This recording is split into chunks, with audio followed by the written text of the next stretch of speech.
You've done it again. You can feel it happening, even as you do it. The text you shouldn't send, the argument you picked over nothing, the wall going up brick by brick behind your eyes. Something good came into your life, and now you're watching yourself tear it apart. The relationship was working. The job was going well. You felt, for once, at peace. And then came the familiar pull.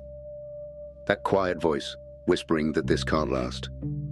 That it's better to burn it down yourself than wait for someone else to strike the match. So, you pushed, you tested, you proved what you always suspected, that nothing good stays. But here's what you haven't considered. What if the destruction isn't proof that good things don't last? What if the destruction is what doesn't let them last? Epictetus understood this pattern 2,000 years ago. He watched his students ruin their own happiness with the same reliable precision, not because they were broken, not because they were undeserving, but because they misunderstood something fundamental about attachment, fear, and the nature of holding on. Tonight, we examine why you sabotage what you love, and whether you can finally stop. There's a logic to what you do, even if it feels insane. You've learned, through experience, through pain, through watching other people leave, that everything ends, that everything can be taken. And somewhere along the way, your mind made a calculation. If loss is inevitable, then control the loss. If abandonment is coming, abandon first. If disappointment is guaranteed, disappoint before you're disappointed. It's not self-destruction, it's self-protection disguised as self-destruction. The problem is that your mind conflated two very different things: the vulnerability of attachment and the certainty of loss. Yes, everything you love can be lost, this is true. But your mind took this truth and corrupted it into a lie, that everything you love will be lost. Therefore, you should never fully have it in the first place. So, you hold back, you test, you create the conditions for failure because failure you understand, failure you can navigate. But happiness, peace, someone actually staying, that territory is unmapped. And the unmapped terrifies you more than the familiar pain of ruins you've walked through 100 times before. This is the logic, and it is destroying you. Epictetus observed this same pattern in the men and women who came to study with him in Nicopolis. They weren't weak people. Many had survived tremendous hardship. Some had lost fortunes, positions, family members. And yet they kept creating their own suffering in ways they couldn't see. In the Discourses, he described it plainly. What disturbs and alarms man are not the things, but his opinions and impressions about things. The thing itself, the relationship, the opportunity, the moment of peace, and is not what creates your fear. Your impression of that thing creates your fear. Specifically, your impression that having something good means having something to lose. And your deeper impression that losing something good would be unbearable. So, you never fully have it. You keep one foot out the door, one hand on the emergency exit, one eye scanning for betrayal. And then you wonder why the person leaves, why the opportunity fades, why peace won't stay. They left because you never let them fully arrive. Epictetus would say, you're not sabotaging your happiness. You're sabotaging your relationship with happiness, treating it as a threat rather than a guest. And guests who feel unwelcome eventually leave. One of Epictetus's most challenging teachings appears in the Enchiridion, chapter 3. It will sound harsh at first. Sit with it before you react. With regard to whatever objects give you delight, or are useful to you, or are deeply loved, remember to tell yourself of what nature they are, starting from the most insignificant things. If you are fond of a jug, say, I am fond of a jug. Then you will not be disturbed when it is broken. If you kiss your child or your wife as say that you are kissing a human being, then you will not be disturbed when they die. Your first reaction may be resistance. How cold, how detached, how inhuman. But read it again. He's not saying don't love. He's not saying don't kiss your child. He's saying, know what you're holding. A jug is clay. Clay breaks. A human being is mortal. Mortals die. This isn't pessimism. It's clarity. The problem isn't that you love things that can be lost. Everything can be lost. The problem is that you love them while refusing to acknowledge their nature, and then you're shattered when reality reveals what was always true. Or worse, you destroy them first so reality doesn't have the chance. Think about how you hold the things you're afraid to lose. Not with open hands, but with a grip so tight it leaves bruises. You check their phone.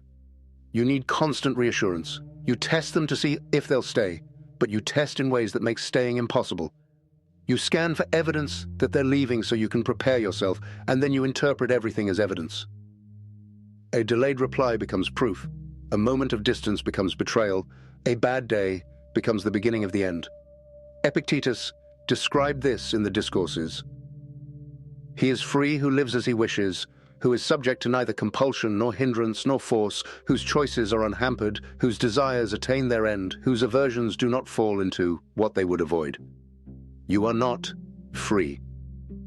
Not because someone has chained you, but because your fear of loss has become a prison you carry everywhere.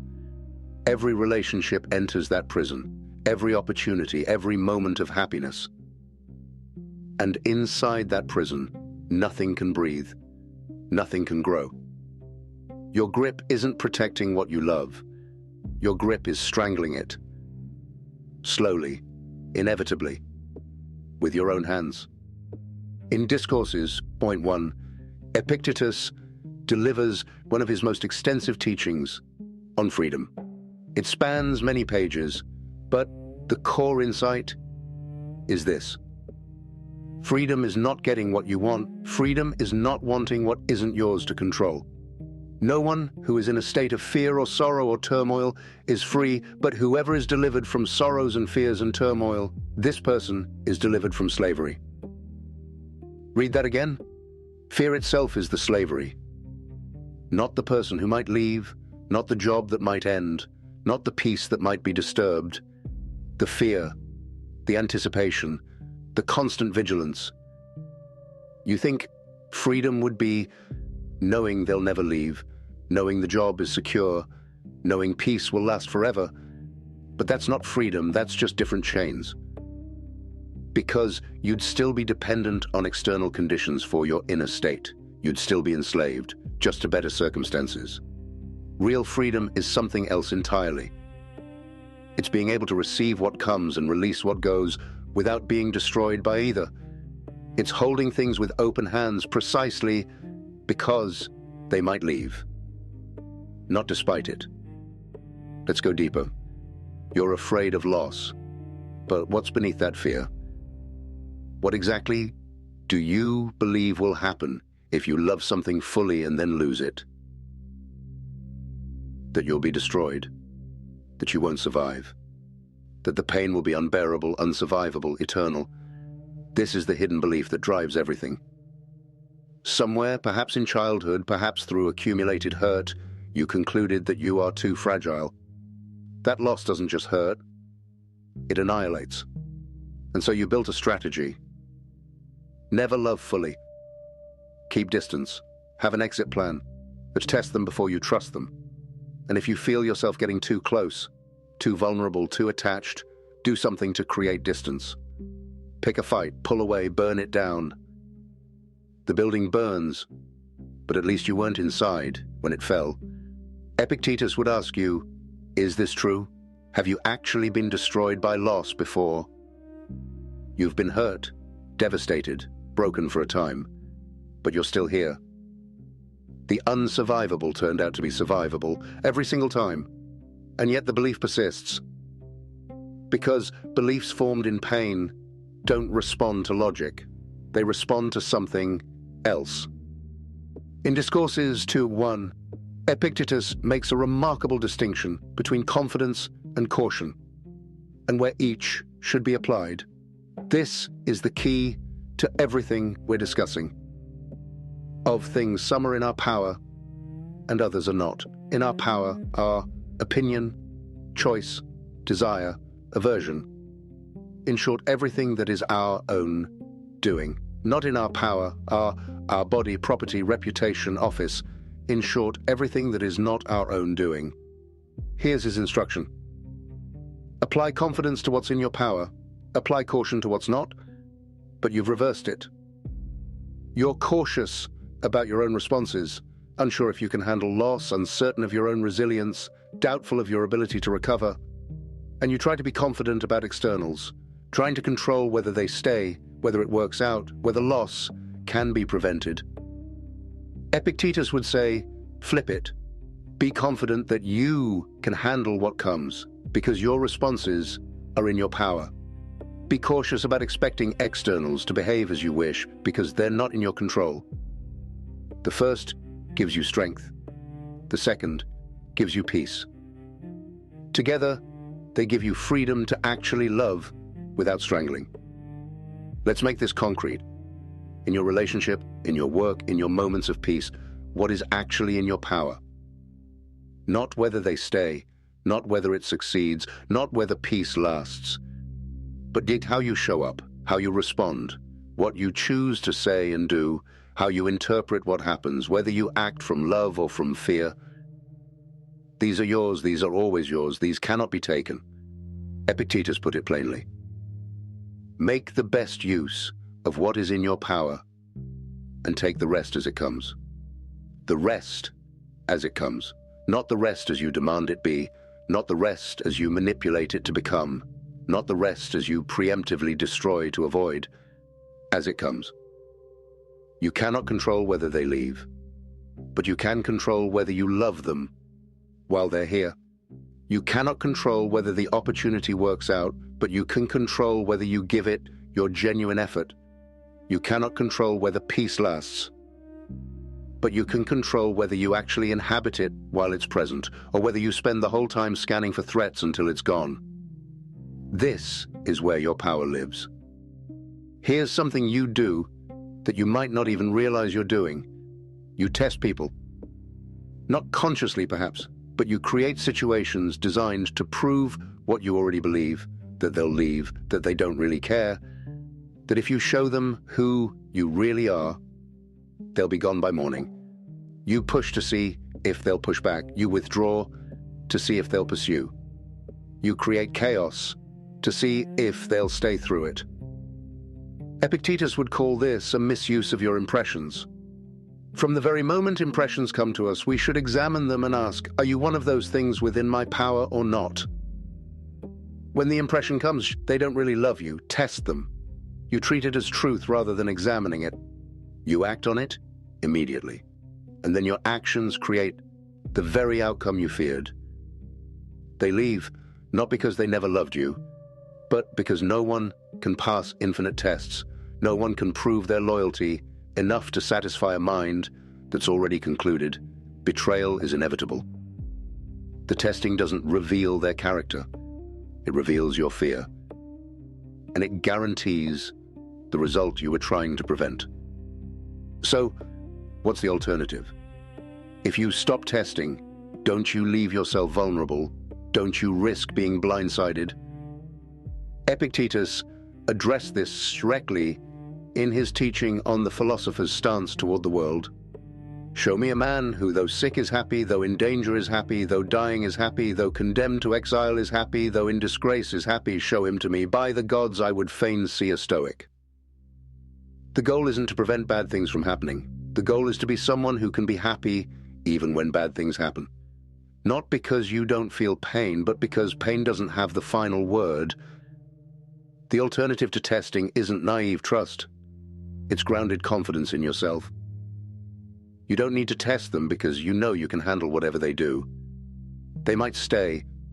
They might leave. They might love you fully. They might betray you completely. And you will survive. You will feel it. You will grieve it. You will carry it. And you will continue. That's not denial. That's the only real security that exists. Security in your own capacity to endure. Everything else is illusion. Return to that teaching from Enchiridion 3. Remember to tell yourself of what nature they are. The jug is clay, the person is mortal, the relationship is temporal, the peace is a passing state. This sounds like a recipe for detachment, for never truly loving, for holding everything at arm's length. But Epictetus meant something subtler. He elaborated elsewhere. Never say, of anything, I have lost it. Say instead, I have given it back. Has your child died? It has been given back. Has your wife died? She has been given back. Given back, not stolen, not ripped away unjustly. Given back to the same source from which it came. This reframe changes everything. You don't own the people in your life. You don't own your happiness. You don't own your moments of peace. They're on loan. They arrive from somewhere else and will return there. But a loan isn't worthless because it ends. The question is, did you use it while you had it? Or did you spend the whole loan period anxiously anticipating the return date and miss the gift entirely? Now, let's address what you might not want to look at. There's another layer beneath the fear of loss, and it might be darker. Not just, I'm afraid to lose this, but I don't deserve to have this. The sabotage isn't only preemptive protection, it's also confirmation of what you believe about yourself, that you're too broken for good things, that happiness isn't meant for people like you, that any love that arrives must have made a mistake, and you're just accelerating the inevitable correction. Epictetus would challenge this directly. What ought we to have ready at hand in such circumstances? The knowledge of what is mine and what is not mine, what I can do and what I cannot. The voice that says, you don't deserve this. Is that knowledge, or is that opinion dressed as knowledge? What evidence declares you unworthy of love? Who made that ruling? Usually it was you, interpreting pain as proof, treating failure as identity. But opinions formed in pain are just opinions. They're not facts. They're not truths carved in stone. They're impressions, and impressions can be examined, questioned, replaced. Here's what Stoic practice actually looks like when something good arrives. Not suspicion, not testing, not waiting for the other shoe to drop, but conscious, deliberate receiving. When the relationship feels peaceful, you notice it, you name it. This is peace. It's present. It won't last forever. Nothing does, but it's here now. When they show you love, you receive it, not deflect it, not question it, not interrogate its motives. You let it land. Epictetus taught his students to begin each day with anticipation of difficulty. Say to yourself in the early morning, I shall meet today ungrateful people, insolent people, faithless people. But this practice isn't pessimism. It's preparation. It frees you from being thrown off when difficulty comes. And it means that when good comes, kindness, faithfulness, generosity, you can actually receive it as the gift it is rather than the setup for later betrayal. The practice of receiving requires one thing you've been avoiding. Presence without escape plans. Being here in this moment with what's actually happening. Not scanning for threats, just receiving. But what about when it actually ends, when they actually leave? When peace actually dissolves? This is where Epictetus's philosophy faces its true test. He spoke from experience. Remember, this was a man born into slavery, a man who walked with a permanent limp from mistreatment, a man who was exiled from Rome and lost nearly everything. And he said, I must die. Must I then die groaning? I must be imprisoned. Must I then also lament? I must depart into exile. Does any man then prevent me from going with a smile and cheerful and serene? Not denial of pain, not pretending loss doesn't hurt, but asking, must the pain also include self-destruction? Must the loss also consume everything else? When they leave, you grieve. This is natural, This is human. But you don't have to grieve. Plus, confirm that you were never worthy of love. You don't have to hurt, plus tell yourself this proves all good things end badly. The loss is enough. Don't add interpretation to injury. Don't compound pain with meaning that makes it worse. Feel what happened. Then continue. Here is a harder truth. You might be attached to the pattern of self-sabotage. Not just trapped by it, attached to it, because the pattern keeps you safe from something even scarier than loss, genuine vulnerability without guarantee, real love, real investment, real presence, with no certainty of outcome. Epictetus described the truly free person.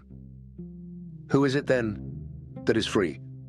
The person who has no personal desires, whose will harbors no purpose other than what is right, who is never frustrated by impediments. No personal desires doesn't mean no love. It means no demands that love behave a certain way, no ultimatums to the universe, no conditions that must be met before you allow yourself to fully live. The freedom you're avoiding is the freedom to love without guarantees, to invest without insurance, to be present without escape routes. That's terrifying. It leaves you exposed. But it's the only way to actually have what you keep destroying. Protected love isn't love. Protected peace isn't peace. Protection and presence are mutually exclusive. Changing this pattern isn't about one insight. It's about daily practice, moment-by-moment practice. Epictetus was insistent on this. Don't just say you have read books. Show that through them you have learned to think better, to be a more discriminating and reflective person. Books are the training weights of the mind. They are very helpful, but it would be a bad mistake to suppose that one has made progress simply by having internalized their contents. Reading about attachment won't heal your attachment. Understanding the theory of self-sabotage won't stop you from sabotaging. What will help is practice. Every time you notice the urge to test, pause, examine the impression, choose differently. Every time you feel the impulse to create distance, pause, name the fear, stay present anyway. Every time you catch yourself scanning for evidence of betrayal, pause, ask, is this within my control? Is this knowledge or opinion? You will fail at this constantly. That's not a problem. That's the practice. Return again, again, again. Progress isn't perfection. Progress is fewer gaps between awareness and choice. The opposite of self-sabotage isn't control. It's courage. The courage to stay present with something good even though it might end. The courage to love fully even though loss is possible. The courage to be vulnerable without knowing if it will be repaid. Epictetus put it simply. It is not things that disturb us, but our judgment about things. Your judgment has been, good things are threats, attachment is dangerous. It's better to lose on my terms than wait to be lost. What if a different judgment were possible? Good things are gifts however long they last. Attachment, held wisely, is natural and beautiful. Loss is survivable, so I don't need to prevent it at all costs. This isn't naive optimism. This is courage grounded in self-knowledge. You know you can survive loss because you have before. You know you can rebuild because you have before. You know you can feel tremendous pain and not be destroyed because that's already happened and you're still here. Stay. Not because they'll never leave, but because you can handle it if they do. Stay because staying is how you actually get to have what you keep destroying. Imagine the next time something good enters your life. A relationship that feels right, an opportunity that excites you, a moment of genuine peace. You'll feel the familiar pull, the voice warning that this can't last, the impulse to create distance, to test, to find the flaw that justifies your fear. And this time, you'll recognize it. This is the pattern. This is fear dressed as protection. This is the impulse that has destroyed every good thing you've touched. And in that moment of recognition, you have a choice. Epictetus said, "Now is the time to be earnest in applying what you have learned. No longer should you delay. Not after you're healed, not when you're ready, not once you've fully processed your past. Now, the next good thing that comes. Receive it, stay present with it, hold it with open hands, acknowledge what it is, temporary, uncertain, precious, and love it anyway. Not despite its impermanence, because of it. Because everything passing is worth more, not less, than something guaranteed forever. Scarcity creates value. Don't miss the value by preemptively creating the loss. You are not broken for having this pattern. You developed it for reasons. To survive things that felt unsurvivable. To protect a self that felt too fragile to withstand loss. But you are not that fragile self anymore. You've survived everything that has happened to you. Every loss, every ending, every time you were certain you'd be destroyed. You're still here. And the ancient slave who became one of history's great teachers is speaking across 20 centuries to remind you of something you've forgotten. It is difficulties that show what men are. Therefore, when a difficulty falls upon you, remember that God, like a trainer of wrestlers, has matched you with a rough young man. The difficulty of loving without guarantee, the challenge of staying present with what can be lost. This is your training. This is your match. And you're stronger than you've allowed yourself to believe. The next good thing that enters your life, receive it. Hold it gently. Let it be what it is for as long as it lasts. And if it leaves, you'll survive that too. You always have. These are the echoes of Epictetus, and they were always meant for you.